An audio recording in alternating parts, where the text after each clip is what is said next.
चर्चा with doctor Awadhesh Gupta YouTube channel के तृतीय संस्करण में आप सबका बहुत बहुत स्वागत है। I must express my deep sense of appreciation and profound gratitude to each one of you who have been participating in this process of dialogue through this YouTube channel. Today, something very relevant, something very significant is being covered. I'm going to have a discussion and a debate or some kind of a dialogue with each one of you on a very, very relevant issue. And it's not an issue. Basically, this is something very, very important from the perspective of understanding a great human being. कलम की रोशनी से मैं तिमिर का द्वंद्व लिखता हूँ। सुरेश अलबेला जी की दो पंक्तियाँ मुझे याद आती हैं जो इस पूरे के पूरे आज के थर्ड एपिसोड का परिचय दे देंगी। कलम की रोशनी से मैं तिमिर का द्वंद्व लिखता हूँ, हेलो हाय कोई बोले मैं जय हिंद लिखता हूँ। यहाँ सब लोग कहते हैं ये लड़का तो दीवाना है, यहाँ सब लोग कहते हैं ये लड़का तो दीवाना है, मैं हर बच्चे की किस्मत को विवेकानंद लिखता हूँ। आज 12 जनवरी है, एक ऐसे महापुरुष का, एक ऐसे दिव्य पुरुष की जन्म जयंती है जिसका जन्म 12 जनवरी 1863 को कलकत्ता के एक बंगाली कायस्थ परिवार में हुआ। पिता श्री विश्वनाथ दत्त कलकत्ता हाई कोर्ट के एक बैरिस्टर थे, बहुत बड़े वकील थे, और बेटे का नाम था नरेंद्र नाथ दत्त, जो बाद में पूरे विश्व में स्वामी विवेकानंद के रूप में परिचित हुआ। उत्तिष्ठत जाग्रत प्राप्य वरान्य बोधत। It is something which has been quite inspirational during the last entire 1 century, rather more than that one now, which has been inspiring and motivating the youth across the globe. उठो, जागो और लक्ष्य प्राप्ति से पहले रुको मत। This is something which has basically motivated each and every individual human being present on this earth. I'm talking about the times. और मुझे महोपनिषद की एक अध्याय 6 के मंत्र 71 का याद आता है। अयम निजा परोवेति गणना लघु चेतशाम उदार चरिता नाम तो वसुधैव कुटुंबकम। ये मेरा, वो उसका, ये छोटा, वो बड़ा, ये गणना बहुत छोटे लोग करते हैं, बहुत छोटी सोच के लोग करते हैं। तो उदार चरित्र के लोग होते हैं वो तो पूरी वसुधा को ही परिवार मानते हैं।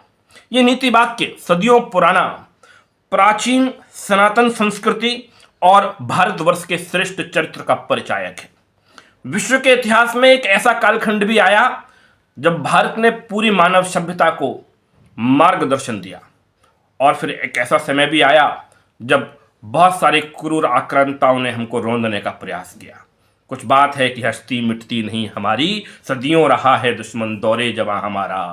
और ये वो दौर था जब भारत ब्रिटिश कॉलोनी के रूप में अपनी जिंदगी जी रहा था। हिंदू ग्रोथ रेट कहकर, सनातन ग्रोथ रेट कहकर उसे अब्यूज किया जाता था, और पूरे विश्व में एक सनातन परंपरा जिसने पूरे विश्व को मार्गदर्शन दिया वो स्वयं ही अपने अस्तित्व से जूझ रही थी। और ऐसे समय में एक ऐसे मानव का जन्म हुआ, एक ऐसे बालक का जन्म हुआ बंगाल के परिवार में, कलकत्ता के परिवार में, जिसने 25 वर्ष की उम्र तक पहुँचते पहुँचते अध्यात्म, दर्शन, विज्ञान, तकनीकी, समाजशास्त्र, विज्ञान शास्त्र, राजनीति शास्त्र और जो भी विधा हो सकती है श्रेष्ठ मानव बनने की, उन सभी विधाओं में अपने आप को पारंगत किया। और बाद में स्वामी विवेकानंद जब 1893 में जब वो अमेरिका के इस शिकागो सम्मेलन में गए, सर्वधर्म सम्मेलन में गए, और वहाँ पर दिया गया उनका भाषण स्वयं में पूरे विश्व के लिए एक इतिहास बन गया, जिसकी चर्चा मैं बाद में करूँगा। Importance of tolerance and universal acceptance, and a lot of issues which were raised by Swami Vivekananda there, and which became a very, very integral part and parcel of the entire philosophical aspect of the globe. मित्रों, जब समाज संकट और संक्रमण के दौर से गुजरता है, भारत भूमि ने कुछ न कुछ तो ऐसे पुत्र हमेशा उत्पन्न किए हैं, और यहाँ के बेटे बेटियों ने उस सब संकट के काल में, उस संघर्ष के काल में एक नए प्रकार का भारत खड़ा किया है। ये बात है 19वीं सदी के अंतिम दौर की, और उन्होंने जो बहुत महत्वपूर्ण बात की, मैं एक विद्यालय का छात्र रहा जिसके छात्रावास का नाम विवेकानंद छात्रावास था, इसलिए व्यक्तिगत रूप से मेरा बहुत इमोशनल टच है, उनके साथ बहुत जुड़ाव है। मैंने बहुत अपने जीवन में प्रेरणा ली है स्वामी विवेकानंद से, और बहुत सारा साहित्य पढ़ने का भी मुझे अवसर मिला है। उनका एक सफलता मंत्र था जो मैं आपको पढ़ के सुनाता हूँ। एक विचार उठाओ, उस विचार को अपना जीवन बनाओ, उसका सपना देखो, उसके बारे में सोचो, उस विचार पर जियो, मस्तिष्क, शरीर, मांसपेशियां, नसों और शरीर के हर हिस्से को उस विचार से भर दो और बाकी हर विचार को अकेला छोड़ दो। यही सफलता का रास्ता है और इसी तरह महान आध्यात्मिक दिग्गज पैदा होते हैं। महान आध्यात्मिक, सामाजिक, राजनीतिक, टेक्नोलॉजी के क्षेत्र में, विज्ञान के क्षेत्र में, शोध के क्षेत्र में, मानवीय सभ्यता के किसी भी क्षेत्र में सफल होना है, कुछ बात ऐसी, कुछ इस प्रकार की प्रेरणा तो स्वयं के साथ जीनी पड़ेगी। स्वामी विवेकानंद जी ने कुछ बहुत अच्छे संदेश दिए और उन्होंने कहा था, एक दिन में अपने आप से खुद से जरूर बात करो, वरना आप दुनिया के सबसे महत्वपूर्ण व्यक्ति से बात करने का अवसर खो देंगे। This is something I would say critically important from the perspective of a philosophical understanding of human civilization. असफलता एक चुनौती है, स्वीकार करो, क्या रह गई कमी देखो और सुधार करो, जब तक न सफल हो नींद चैन की त्यागो तुम, संघर्षों का मैदान छोड़ मत भागो तुम, कुछ किए बिना ही जय जयकार नहीं होती, कोशिश करने वालों की कभी हार नहीं होती। यही बात स्वामी विवेकानंद जी ने आज से लगभग 130-140 वर्ष पूर्व दी। जब ये तय हुआ, खेतड़ी के राजा ने उनको ये प्रस्ताव दिया कि अमेरिका में एक सर्वधर्म सम्मेलन हो रहा है और वहाँ पर किसी एक व्यक्ति को हमारे धर्म को प्रेजेंट करना चाहिए, प्रस्तुत करना चाहिए। स्वामी विवेकानंद जी को प्रस्ताव स्वीकार किया। उसके बाद बहुत कठिनाइयों के, क्योंकि बहुत कठिनाइयों का दौर था, आर्थिक रूप से भी संकट था, यहाँ से अमेरिका पहुँचना, वहाँ पर वो अवसर मिलना, कोई ऐसा टेक्नोलॉजी का दौर तो था नहीं कि हम सोशल मीडिया के माध्यम से या ईमेल के माध्यम से सूचना ले पाते और प्रश्न उत्तर कर पाते। और ऐसी विषम परिस्थितियों को स्वीकार किया स्वामी विवेकानंद जी ने। स्वामी विवेकानंद जी जो बहुत ही ब्रिलियंट जीनियस थे, एक बार जिसको पढ़ लेते थे, एक बार में कई पुस्तकें पढ़ सकते थे, जो एक बार उनकी आंखों के आगे गुजर जाता था वो सब उनको तटस्थ हो जाता था, उनको याद हो जाता था। उनका जीवन परिवर्तन हुआ जब वो गुरु की तलाश में इधर उधर भटक रहे थे, उनको समझ नहीं आ रहा था। जब स्वामी रामकृष्ण परमहंस जी के सानिध्य में वो आए, उनका मार्गदर्शन मिला, उनका आशीष मिला, तो नरेंद्र से वो स्वामी विवेकानंद हो गए। उन्होंने कहा कि लोग तुम्हारी स्तुति करें या निंदा करें, लक्ष्य तुम्हारे ऊपर कृपालु हो या ना हो, तुम्हारा देहांत आज हो या युग में हो, तुम न्याय पथ से कभी भ्रष्ट ना हो। बहुत कम आयु में इस प्रकार का सम्यक संदेश देना, जिस समय जिस काम का संकल्प करो उस काम को उसी समय पूरा करो, वरना लोग आप पर विश्वास नहीं करेंगे। And this is something today's management science speaks about it now. Don't procrastinate. Be proactive. And these are some of the mantras of business schools which are being taught to the students of management programs. And this was something which was taught 140 years back by one of the Indian saint. और जब वो मूलभूत रूप से उन्होंने विज्ञान और अध्यात्म के बीच का जो सामंजस्य स्थापित किया, उन्होंने बहुत स्पष्टता से कहा था कि अगर अध्यात्म को विज्ञान की कसौटी पर खरा नहीं उतारा जा सकता है तो ऐसे अध्यात्म को आंख बंद कर स्वीकार मत करो, अंधा अनुकरण मत करो। Don't follow anybody blindly. And that is what actually during his speech in 1893 in the world parliament of religions in Chicago, he was iconic.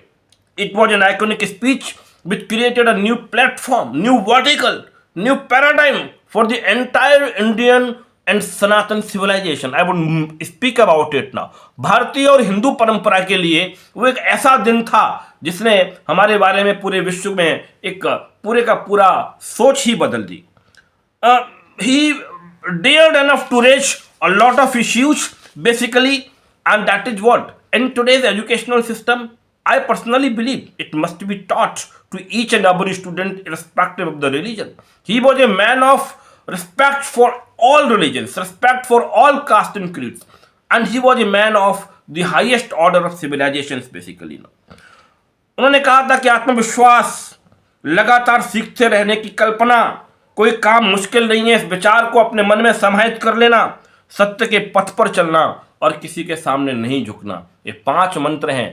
यदि आपको स्वयं को स्थापित करना है अपने लिए, राष्ट्र के लिए, मानवता के लिए, नर हो न निराश करो मन को, इस विचार के साथ जीना है तो एक बात तय करनी पड़ेगी, नर सेवा नारायण सेवा। और जब कलकत्ता में प्लेग फैला उस समय उन्होंने जिस प्रकार से सेवा कार्य के माध्यम से मरीजों की सेवा की और पूरे विश्व को ये संदेश दिया कि नर सेवा नारायण सेवा, वो स्वयं में ही बहुत महत्वपूर्ण है। उन्होंने कहा था कि एक समय ऐसी भी होगी जब सर्वधर्मान पार्थज्यम का निडर उद्घोष करने वाले रामकृष्ण के जितने भी आवाहक हैं, उनके मानने वाले, उनके जमीन से जुड़े हुए रहने वाले लोग द्वेषपूर्ण सीख को स्वीकारने से पूरी तरह इनकार कर देंगे। इसका बहुत सीधा सा अर्थ था। उन्होंने चोट की उस पूरी विचार व्यवस्था पर जो पूरे विश्व को एक कॉलोनी बनाना चाहता है। उनका तात्पर्य था कि एकमात्र ऐसा धर्म जो सभी धर्मों की मां है। और मैं अभी उनकी एक स्पीच आप सबके समक्ष पढ़कर सुनाने का प्रयास करूंगा, जिसमें उन्होंने बहुत स्पष्टता के साथ ये बात कही है कि सरलता और सहजता के साथ साथ आपका कॉम्पिटेंस लेवल बहुत महत्वपूर्ण होता है। और इसी विचार के साथ हमको जीने की आवश्यकता है। उन्होंने जो स्पीच अमेरिका में प्रस्तुत की, उसका एक छोटा सा भाग मैं आप सबके सामने रख रहा हूं। He was the first one who was denied not to speak and not to participate. He was given no time at all in the very beginning. After a lot of struggle and a discussion, he somehow managed to get some time by that American Assembly, which was located in Chicago, which was basically inviting a lot of people representing a different religions of the world. But unfortunately, that was a time when Hinduism was at the lowest bottom and everybody was rejecting it. Somehow he got a time and he stood it up now.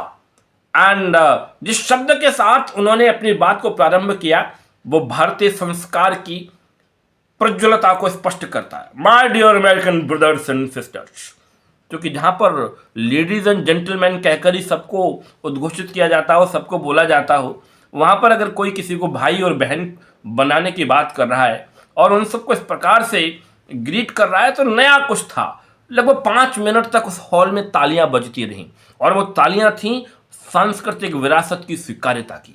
वो तालियां थी इस बात की कि आज भी भारतीय सभ्यता, भारतीय सांस्कृतिक मूल्य और हमारी अपनी जो जीवन व्यवस्था है वो सर्वश्रेष्ठ है। वो इस बात की स्वीकार्यता थी कि भारत पुनः उठ खड़ा होगा और इन सब जंजीरों से बाहर निकलकर फिर कभी विश्व का मार्गदर्शन करेगा। ये इस बात की स्वीकार्यता थी कि भारत फिर पुनः विश्व गुरु बनने के संघर्ष में हिस्सा लेगा। और हाँ, स्वामी विवेकानंद जी ने इस बात को स्पष्ट कर और सबके समक्ष रखकर ये कहा। उन्होंने जो भाषण में बोला, it fills my heart with joy unspeakable to rise in response to the warm and cordial welcome which you have given to us. I thank you in the name of the most ancient order of monks in the world. I thank you in the name of the mother of religions. And I thank you in the name of millions and millions of Hindu people of all classes and sects. ये पहला व्यक्ति था जो पिछले 400-500 साल के इस गुलामी के दौर में दुनिया की किसी एक ऐसी सभ्यता के बीच पहुंचा था जो अपने आप को बहुत मॉडर्न कहती थी। और ऐसे में जब भारत सांस्कृतिक रूप से संघर्ष कर रहा था, वहां यह कहना कि मैं एक ऐसे धर्म से आता हूं जो सभी धर्मों की मां है। My thanks also to some of the speakers on the platform who, referring to the delegates from the Orient, have told you that these men from far-off nations may well claim the honor of wearing to different lands the idea of toleration. I am proud to belong to a religion which has taught the world both tolerance and universal acceptance. विश्व का कल्याण हो, प्राणियों में सद्भावना हो। आज तक सनातन परंपरा के अलावा किसी और धार्मिक मान्यताओं में ऐसी बात कहने का साहस किसी ने नहीं किया। We believe not only in universal toleration, what we accept all religions as true. Rigveda की एक ऋचा जो कहती है एकम विप्रः सद्बहुधा वदन्ति, सब जाकर एक ही स्थान पर मिलते हैं। विचार अलग अलग हो सकते हैं लेकिन सबका मूल एक ही है, एक ही विचार है। अलग अलग संत मुनि उसको अलग अलग प्रकार से स्पष्ट करते हैं। एक ही विचार है, एक ही भाव है। एकम विप्रः सद्बहुधा वदन्ति, and that is what actually all religions are true. This has been accepted only by the Hindu religion, only by the Sanatan thought process. Otherwise, most of the religions have been talking about invasions. They have been talking about attacking the others now so as to ensure the expansions of their religions, and that is what happening, and that is what has happened over a span of last 1000 years across the globe. I am proud to belong to a nation which has sheltered the persecuted and the refugees of all religions and all nations of the earth. मैं एक ऐसे देश से आता हूं जिसने पूरी दुनिया के धर्मों को, पूरी दुनिया के अन्य विभिन्न मान्यताओं को मानने वालों को शरण दी है. I am proud to tell you that we have gathered in our Bosham the purest remnant of the Israelites who came to southern India and took refuge with us in the every year in which their holy temple was shattered to pieces by Roman tyranny. I am proud to belong to the religion which has sheltered and is still fostering the remnant of the grand Zoroastrian nation. I'll quote to you. और फिर उन्होंने कहा है कि मैं जब Israel संकट में था, लोग मारे जा रहे थे, उनके मंदिर तोड़े गए, उनके धर्म स्थल तोड़े जा रहे थे, तब हमने शरण दी. और न केवल उनको, कितने ही धर्मों, कितने ही मान्यताओं को मानने वालों को हमने शरण दी, पर दुर्भाग्य से हमारी जो एक्सेप्टेंस है उसको कमजोरी माना गया. सो उन्होंने लिखा आगे कि I will quote to you brethren a few lines from him which I remember to have repeated from my earliest boyhood, which is every day repeated by millions of human beings. As the different streams having their resources in different parts, which men take through different tendencies, various through they appear crooked or straight, all lead to thee. बहुत सारी नदियाँ निकलती हैं और जाकर एक समुद्र में मिल जाती हैं. उसी प्रकार से दुनिया में बहुत सारे मत हुए, बहुत सारी आस्थाएं हुई, बहुत कम्युनिटीज़ हुई, बहुत रिलीजन्स ने जन्म लिया, बहुत धर्मों ने जन्म लिया, पर वो सब जाकर मिलते वहीं पर ही हैं. और मैं उस परंपरा का वाहक हूँ, मैं उस सनातन हिंदू परंपरा का वाहक हूँ, और आज आप सबके मध्य ये स्पष्ट करने आए. उन्होंने कहा, उन्होंने बोला, the present convention which is one of the most August assemblies ever held is in itself a vindication, a declaration to the world of the wonderful doctrine preached in the Gita. Whosoever comes to me through whatsoever form I reach him. Shrimad Bhagavad Gita में कृष्ण ने जब पार्थ को बोला है, जो भी किसी भी फॉर्म में, किसी भी प्रकार से मुझसे मिलने आता है, जो मेरे पास आता है, किसी भी रूप में हो, मैं उसको मिलता हूं. I reach him. All men are struggling through paths which in the end lead to sectarianism, bigotry, and its horrible descendant fanaticism have long possessed this beautiful earth. अब उन्होंने चोट किया उस परंपरा को, उस व्यवस्था को जो दुनिया के कई जगह पर आक्रमण कर रही थी. तो उन्होंने लिखा है कि they have filled the earth with violence, and that was against the Christian and the other different thought processes, not against any religion, but of course that was the time when the whole world was into a situation of creating a conflict with each other. Now they have filled the earth with violence, drenched it often and often with human blood, destroyed civilization, and sent whole nations to despair. Had it not been to these horrible demons, human society would be far more advanced than it is now. But their time is come, and I fervently hope that the bell that tolled this morning in honor of this convention may be the death knell of all fanaticism, of all persecutions with the sword or with the pen, and all uncharitable feelings between persons bending their way to the same goal. मित्रों, मुझे यहाँ पर एक बात समझ आती है. जब एकाग्रता की बात हो, जब यूनिटी की बात हो, जब समग्रता की बात हो, तो सनातन धर्म ने उस समग्रता के जीवन को, उस आदर्श को, उस दर्शन को पूरे विश्व के समक्ष बहुत स्पष्टता से परिलक्षित किया है. स्वामी विवेकानंद ने पूरे विश्व को यह संदेश दिया कि मैं उस मानव सभ्यता से आता हूं, मैं उस धर्म से आता हूं जिन्होंने एकाग्रता का संदेश दिया. Whatever we have been contributing significantly, everything gets merged into unity, and that unity which comes in the form of a nucleus energy, you may talk about it now, or you may talk about the different other forms of sciences, but he was absolutely firm committed to talk about one thing, that any religion, any thought process, any kind of a spiritual concept, if it is not supported by science, if it is not verifiable or validated well, people must not follow it blindly. और यहीं पर मुझे कविता तिवारी की कविता की 4 पंक्तियां, क्योंकि मैं एक मूलभूत रूप से प्रोफेसर हूं और मुझे लगता है विद्यार्थियों के लिए एक संदेश जाना चाहिए.